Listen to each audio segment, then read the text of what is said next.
Look up at the moon tonight. That pale disk hanging in our sky isn't just a romantic backdrop or a landing site for astronauts. It's the reason you exist. Without that specific moon, not bigger, not smaller, not closer, not farther, hanging exactly where it does, Earth would be a lifeless, chaotic hellscape spinning wildly through space. The story of how a catastrophic collision 4.5 billion years ago created the perfect celestial partnership for life is one of the most overlooked tales in science. And the terrifying part?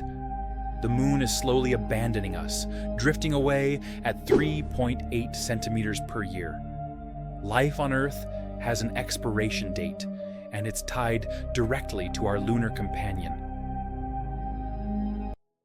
Scientists have known pieces of this story for decades, but only recently have we understood the full picture. The moon isn't just helpful for life, it's essential. Remove the moon from Earth's history, and you don't just lose tides and werewolf stories. You lose stable climate, complex chemistry, evolutionary pressure, and possibly consciousness itself. This isn't hyperbole. This is what the numbers tell us when we model Earth without its moon. The story begins with violence on a scale that makes extinction events look like gentle rain. 4.5 billion years ago, Earth was a molten hell world, barely formed from the accretion disk around our infant sun.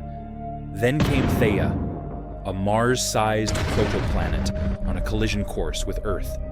The impact wasn't a glancing blow or a head-on crash. It was something far more precise, far more unlikely. Theia struck Earth at exactly the right angle and velocity to destroy both worlds while creating something new. Too fast, and the debris would have escaped into space. Too slow, and Theia would have simply merged with Earth. Too steep, and both planets would have been obliterated. Too shallow, and Theia would have bounced off into space. The collision happened at approximately 45 degrees, at roughly 4 kilometers per second. The impact energy, 10 million times more powerful than the asteroid that killed the dinosaurs, liquefied both planets. For a brief moment, Earth had a rock vapor atmosphere, extending thousands of kilometers into space. This wasn't just a collision, it was planetary surgery. The impact stripped away much of Earth's original crust, mixing Theia's iron core with Earth's, creating our unusually large iron core that generates the magnetic field protecting us from solar radiation.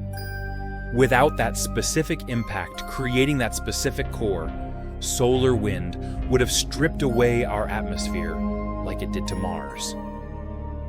But the impact did something even more remarkable. The debris ejected into orbit, mostly from the mantles of both planets, began coalescing. Within perhaps 100 years, maybe less, the moon formed from this orbiting ring of molten rock. But here's what nobody expected. The moon formed at exactly the right distance. Not where it is now, it was much closer, perhaps only 25,000 kilometers away, compared to today's 384,000 kilometers.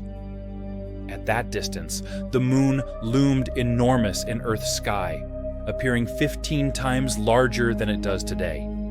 And that proximity was crucial for what came next. The early Earth was spinning like a maniac. A day lasted only 6 hours. Imagine that, the sun racing across the sky, setting just 3 hours after rising. This rapid rotation created winds exceeding 500 kilometers per hour. No complex molecules could form in such chaos.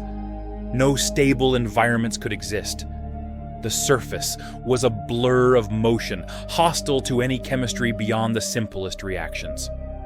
But the moon, hanging so close with its massive gravitational pull, began performing the first of its many life-enabling miracles. It started slowing Earth down. through tidal friction, the same force that creates our ocean tides. The moon has been gradually breaking Earth's rotation for 4.5 billion years. The moon's gravity pulls on Earth's oceans, creating bulges that Earth's rotation tries to carry ahead of the moon. This misalignment creates a gravitational torque that transfers Earth's rotational energy to the moon's orbital energy. Earth slows down, days get longer, and the moon spirals outward. It's a cosmic trade, Earth's spin for the moon's distance. By 3.5 billion years ago, when the first life was emerging, Earth's day had lengthened to about 12 hours. Still fast, but slow enough for chemical processes to stabilize. By 1.5 billion years ago, days were 18 hours long. Today, they're 24 hours, and still lengthening by about 1.7 milliseconds per century. Without the moon's braking effect, Earth would still be spinning at breakneck speed, making complex chemistry and therefore life impossible. But slowing our rotation was just the beginning. The moon's most critical contribution might be something most people have never heard of: obliquity stability. Earth's axis tilts at 23.5 degrees relative to its orbital plane. This tilt gives us seasons, drives weather patterns, and creates the diverse climate zones where different forms of life evolved. And that tilt is stable because of the moon. Without our massive moon, Earth's axis would chaotically vary between 0 and 85 degrees over millions of years. Mars, with its 2 tiny moons, demonstrates what happens without a large stabilizing satellite. Mars's axial tilt varies between 15 and 35 degrees over cycles of about 100,000 years. But models suggest that over longer periods, Mars's tilt has varied from nearly 0 to 60 degrees. When a planet's axis tilts toward 0 degrees, seasons disappear. The equator becomes a permanent furnace, while the poles freeze solid. When it tilts toward 90 degrees, each pole alternately points at the sun, creating extreme seasons where hemispheres alternate between months of constant daylight and months of frozen darkness. Computer simulations show that without the moon, Earth's obliquity would vary chaotically between 0 and 85 degrees. Imagine the consequences. Ice ages wouldn't come and go gradually over hundreds of thousands of years. They would arrive catastrophically over mere thousands of years. The tropics could freeze while the poles thaw. Any complex life that evolved would be wiped out repeatedly by these extreme climate swings. The stable climate that allowed civilization to develop over the last 10,000 years would be impossible. Agriculture would never have emerged because climate zones would shift dramatically within single lifetimes. The moon's gravitational stabilization acts like a cosmic gyroscope, keeping Earth's axis steady enough for climate patterns to persist long enough for life to adapt. This stability allowed the development of complex ecosystems, each adapted to specific temperature ranges and seasonal patterns. Without it, evolution would reset with each axial shift, never allowing life to progress beyond simple, highly adaptable microbes. Now we come to tides, the moon's most visible effect, and perhaps its most underappreciated contribution to life's emergence. The early moon, remember, was much closer to Earth. This proximity created tides that dwarf anything we see today. With the moon 15 times closer, tidal forces were potentially 1,000 times stronger. Ocean tides reached perhaps 1,000 meters high, kilometer-high walls of water sweeping across the planet every few hours. These megatides did something crucial. They created vast intertidal zones, areas repeatedly exposed to air, then submerged. These zones became nature's laboratories, concentrating chemicals in tidal pools that evaporated and refilled. Complex molecules had spaces to concentrate, interact, and form more complex structures. The constant cycling between wet and dry, the mixing of materials, the concentration of organics in evaporating pools. These processes are now thought to be essential for life's origins. The Miller-Urey experiments in the 1950s showed that simple organic molecules could form from inorganic precursors. But getting from simple amino acids to self-replicating RNA or DNA requires concentration and cycling that tidal pools provide perfectly. The moon also influenced life through its light. Before artificial illumination, the moon's phases provided the only nighttime light beyond stars. This reliable cycle of illumination created temporal niches that life exploited. Nocturnal predators evolved to hunt by moonlight. Prey species evolved to forage during new moons when darkness provided cover. Coral reefs across the planet spawn simultaneously, triggered by specific combinations of moonlight and tide, a behavior that would be impossible without our large moon's reliable phases. Consider the grunion, a fish that spawns only on specific nights, following full and new moons when tides are highest. Or consider dung beetles, which navigate using the polarization pattern of moonlight. Remove the moon, and thousands of species lose critical behavioral triggers. Entire ecosystems collapse as predator-prey relationships tuned to lunar cycles fall apart. The moon even affects our magnetic field, though indirectly. By slowing Earth's rotation and helping maintain a stable core dynamo, the moon has helped preserve our magnetic field for billions of years. This magnetic shield deflects solar wind that would otherwise strip away our atmosphere. Venus, nearly Earth's twin but moonless, shows what happens without this protection. Despite starting with similar conditions to Earth, Venus lost its water to space as solar wind broke apart water molecules and carried away the hydrogen. The moon has also been our cosmic shield, though this role is often overstated. While Jupiter gets credit as the solar system's vacuum cleaner, protecting inner planets from comets and asteroids, the moon has taken its share of impacts meant for Earth.